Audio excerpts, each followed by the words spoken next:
and welcome to World Insight with me, Tian Wei, coming to you live from Beijing on CGTN.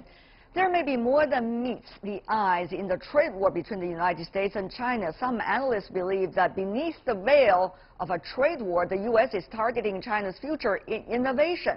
A global ranking shows that Asian power is steadily climbing toward world leadership in innovation. And let's take a look at the current situation.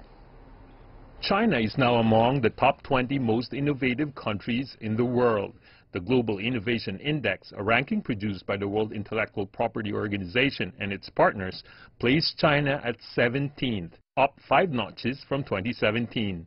The U.S. was ranked 6th, down 2 positions from last year. The GII is based on international patent filings and scientific publishing activity. This is the first time that China finished in the GII's top 20. China is also the only upper middle income country in a ranking dominated by high-income European countries. According to the report, China was the main driver for a record increase in intellectual property filings in 2016. China came in at 29th when the index debuted in 2007. In recent years, however, China's investments have led to advances in artificial intelligence, autonomous vehicles, education technology, virtual reality, robotics, advanced manufacturing, and machine learning. On the other hand, the U.S. has lost its standing as a global leader in innovation based on the new index. In slightly more than a decade, America went from holding the top spot in 2007 to its current 6th spot, and it's often criticized for not having coherent national strategies for technology sectors.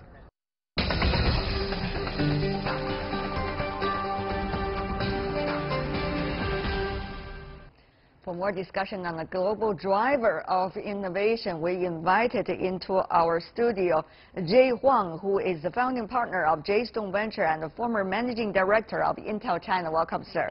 Also joining us in Washington, D.C., Ernest McDuffie, the computer scientist and also founder of Global McDuffie Group.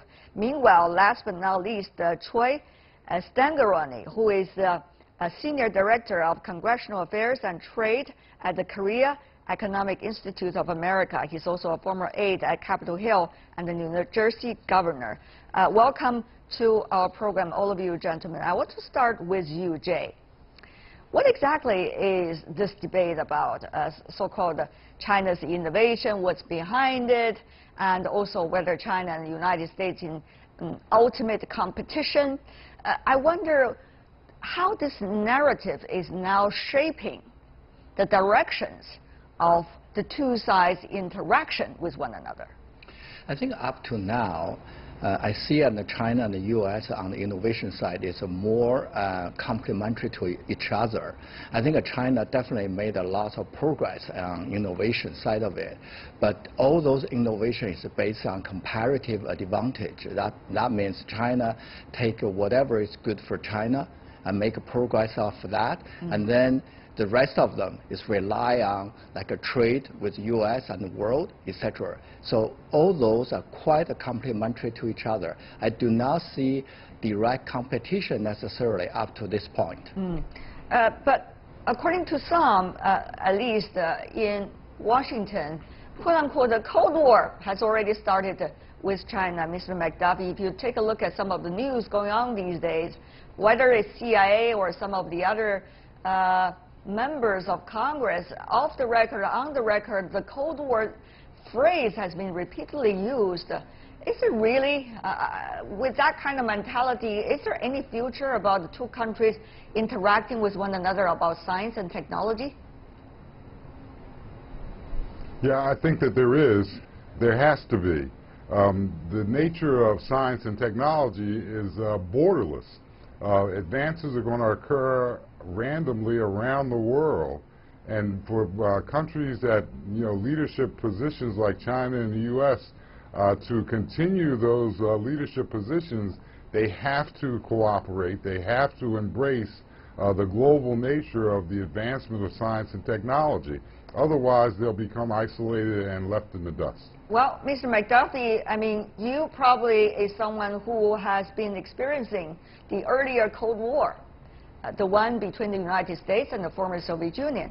And you knew there were certain kinds of competitions which some still say the Cold War helped eventually with some of the biggest innovations, for example, shooting human being onto the moon, or some of the latest development about the rocket technologies and many others. So many say it could be a driver of further innovation. Others say, actually, if you think about it, it's actually hindering the overall global development of real innovation. What would you say? So the old Cold War model is really outdated. Certainly it did spur, as all wars do, they spur intense activities around technologies that advance the war effort for a particular nation. And that does have some benefits, but we've advanced technologically as a species to the point where actual warfare is unthinkable. You can't have a nuclear exchange between major parties and have the planet survive. So now we must come together as a species to fight those globally threatening issues like climate change and fresh water for people and all the other issues that are threatening everyone in order for the planet to survive. But, you know, Ernest, I just don't know whether you are being earnest when you're expressing this, you know, beautiful dream of yours in a way. I'll come back to you a little bit because many of the politicians are talking very different phrases when they are describing innovation these days. Troy, let me go to you also. Since you're coming from a research background about the South Korea as well, you see the Bloomberg Index, for example, over the past several years has been labeling South Korea, Japan, China, these Asian countries and economies as on the very top of innovation index. That, of course, has a lot to do with the spending that these countries are using for innovation research, and also has a lot to do about how innovation and science and technology being used into the exact manufacturing and producing process. So, Troy, help us to understand what about this round of innovation? Can they escape the old mentality of so-called Cold War? So I think, first off, we often talk in these broad phrases like Cold War, but we need to probably step back. Things are much more complicated than that. If you look at something like the Bloomberg Index on Innovation, you know, we also need to put it in context. South Korea has led this metric for many years now, but if you also look at South Korean government policy, there's an understanding that they're actually trailing in terms of innovation and entrepreneurship. And part of that's because, as you mentioned, some of this is based on process innovation. South Korea has been a leader and is very good at process innovation, but it's not necessarily good at basic innovation. Many of the patents it puts out, while it produces a large number, don't have the same value as patents by American companies, for example. So we need to look at this in a broader context of where countries have advantages, what these metrics really mean, and what it means for the future going forward in terms of how we can take and work together. For example, in the South Korean case, one of the areas where it falls down is much of its research is done only in South Korea. They are very weak when it comes to taking and looking at international cooperation on innovation. Very interesting. We've been talking a lot these days in the media about the United States and China as if the innovative countries in the world are only United States and China. Actually, the picture is not like that. So let's just put on this case study about South Korea, for example, and share with our audience a little bit more information about that. South Korea is ranked one of the most innovative countries in the world. Science and technology have always been the pillars of its economy over the past 2 and 3 decades. It underwent rapid industrialization and maintained exceptionally high growth rates between the early 1960s and 1990s, gaining recognition as one of the 4 Asian dragons. That was the nickname being used then. By the early 21st century, it had developed into a high-income economy, becoming a world leader in manufacturing electronic components and devices. And by the way, we are not doing advertisement for any specific government or any specific country. But Mr. Huang, Jay here, this is a very interesting case study about how a developing country, when South Korea was back in the 1950s, and now become a country that is leading in innovation. Earlier, Troy talked about a different approach South Korea made, but I'm sure there are other examples, such as Japan, such as China, and some of the other Southeast Asian countries who are also working on innovation. So these very different models, it seems. Jay? You're absolutely right. Take a semiconductor industry as example. In South Korea, and Samsung and other companies put a lot of money and research into the memory side of it. And then over the decade of effort, now Korea is the world #1 like memory producer in the world, very leading. Interestingly, if you look at what China has been doing right now, very similar as Korea government and industry has been doing probably a decade ago. And the interesting observation is, and the U.S. government and that didn't seem to raise any issue about Korea semiconductor industry development. But right now, it doesn't seem to take a different standard towards China's and pursue semiconductor industry development. That was quite different and quite interesting. Do you find it interesting, Ernest? Yeah, absolutely. I mean, some of the comments that have been made they're certainly true. The issue, I think, of cooperation versus competition, and Cold War, trade wars, and all those things. I think these are political ramifications that I think political people in all countries would benefit from a better education in the sciences and engineering. The future of the world is going to depend on how we maintain and continue this advancement of technologies to support the infrastructures that we've already created. If the politicians don't understand the law of unintended consequences, we're heading for disaster. And this kind of chest thumping and Cold War status is completely counterproductive at this point. But Ernest, I have to be earnest with you. In a way, it is policymakers that are making policies, and they are having a great impact on all communities, including the science and technology community. So we are not talking about something from another planet. We're talking about the politics that is going on right now. So having said that, though, Ernest, there's another issue. That is, what about technologies? With its fast development, we see the human race, in a way, has to make a decision about what we want the technologies to do. For example, the recent case is about Elon Musk and DeepMind. They have committed to the rest of the world not to produce so-called automatic weapons, meaning not to produce robots that would likely to make the decision of taking away people's lives. And they decide it has to be a decision made by a human being, and it is not going to be right if it is the other way around. But Ernest, they committed does not mean the others would commit it.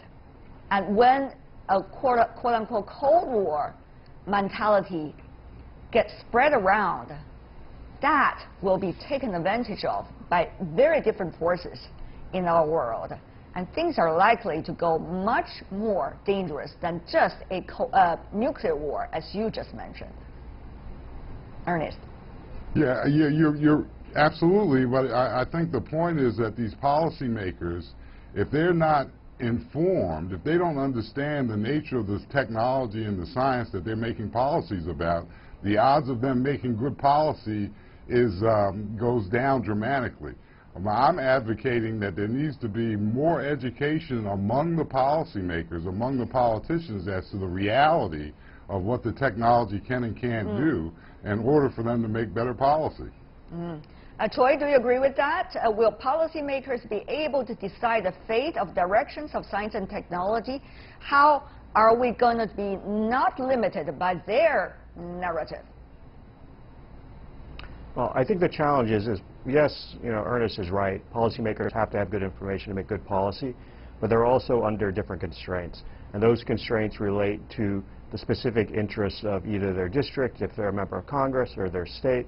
And so how is job creation going? What are the challenges being faced by innovation within the United States? And so if there are barriers around the world or things that are impacting back home, you're going to see different policies than if you have a much more open environment. And I think one of the things that we often sort of miss is that, this debate you're having right now between the United States and China is one, it's not simply about who is going to lead innovation, but it's also about how open markets will be.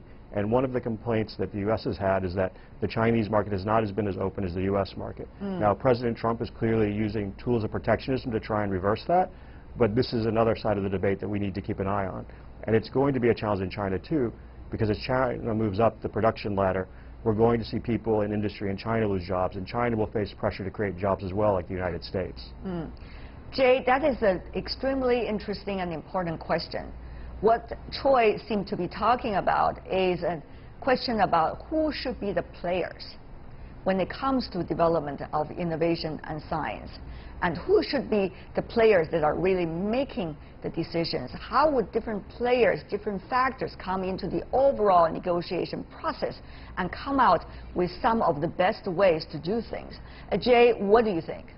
I think we're living quite a different or unprecedented era compared to the previous Cold War. In the old Cold War era, Soviet Union and the United States economies, they're quite separate. Now the China and the U.S. economy are so interdependent to each other. So I don't know and how both countries how to engage this Cold War by two economies are so interdependent to each other. I think the best way and for both countries and also for world economy is each side open up the market, and I agree with that, and the guests and China should do more to open up our market to the world and to the United States, and then each country doing based on comparative and advantage, and then make their own development on the area they can be better, and also trade with the rest of the world in the area which they are not as good as the others. I think that should be the free trade, and also every country based on the comparative advantage to develop their own economy. Talking about the comparative advantage, Jay, I do want to ask further about that. Certainly China, the size of the market is one of its biggest advantages. But also these days, when it comes to the size, when it comes to the number, there's an important thing that is data.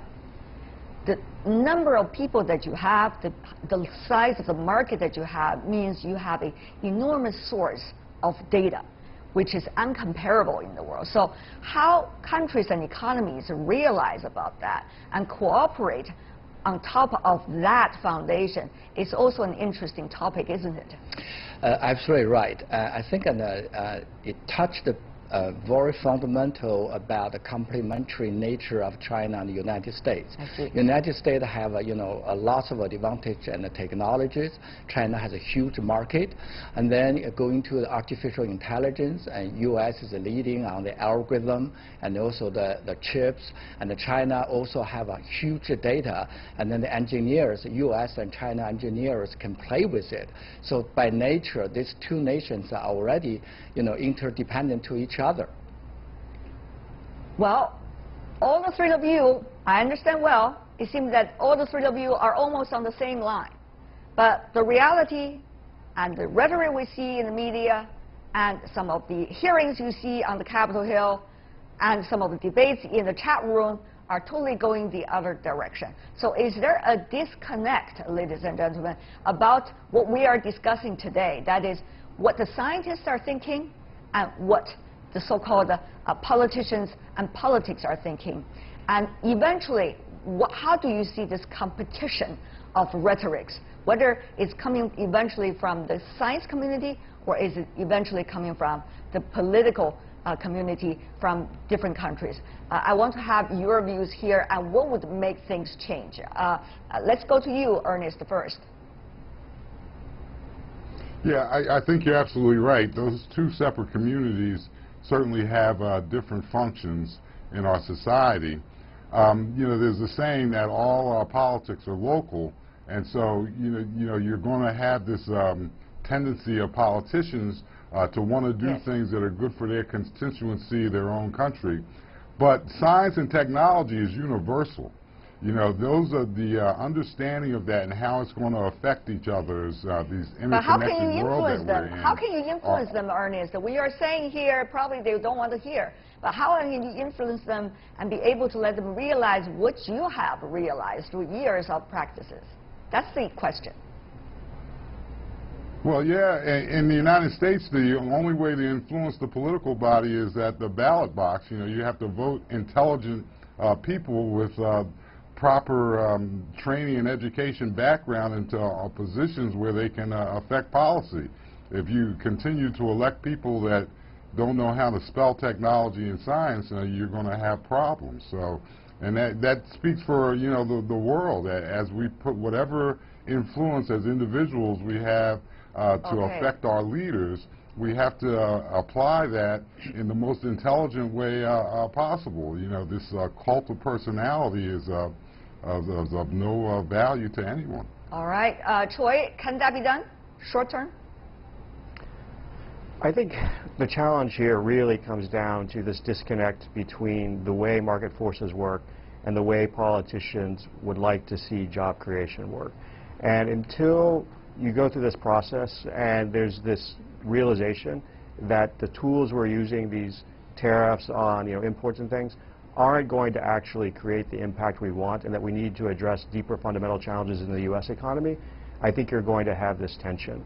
And so I'm not sure that it's a question of how intelligent our politicians are, because we have some who are actually quite intelligent, but I do think that there is a fundamental misunderstanding on the economic forces at play. And so I think we need to do a better job of explaining that to people and also explaining why that can help job creation if we take advantage of those forces better. Will that be too little too late, Jay, under the current geopolitical situations? Despite of the Jay? Despite of the complementary and interdependent nature of these two countries, and I think unfortunately these two countries are heading collision course. I'm quite pessimistic for short-term outcome, and I think I don't know when and things can be better in short term. Well, before we go, let me ask the three of you, since you're all having science background and innovation background, what will be the factors, or rather the sectors, that you are going to watch very closely as scientists, as someone who works with innovation on a daily basis? Choi? Well, I'm really looking sort of at how the Trump administration pursues this. Do they continue these national security investigations and things like semiconductors and other high-tech areas, or do they start focusing more on sort of traditional areas like steel? If they start moving into the high-tech areas, I think we're in for a more difficult challenge. All right. Let's go to Ernest. So the areas I think that are going to be most impactful moving forward: nanotechnology, artificial intelligence, and quantum computing. The intersection of those three areas are going to be game changers across the globe and across every discipline that we depend on today. So that theoretical knowledge that's coming out of universities around the globe has to be paid attention to, because that's where it's going to come from. Jay, last but not least. I think in my area, the semiconductor and development in China, we see a lot of bright future, a lot of investment opportunities are currently in China. So I'm quite happy and also quite focused on this area, despite of those geopolitical and maybe a nonsense and tensions, and we just forget about those and focus on what we're doing daily. That's what scientists would do, right? Anyway, thank you so much for the three of you, Jay Huang and Choi Stagliaroni and Ernest McDuffie. Thank you so much, gentlemen, for being with us.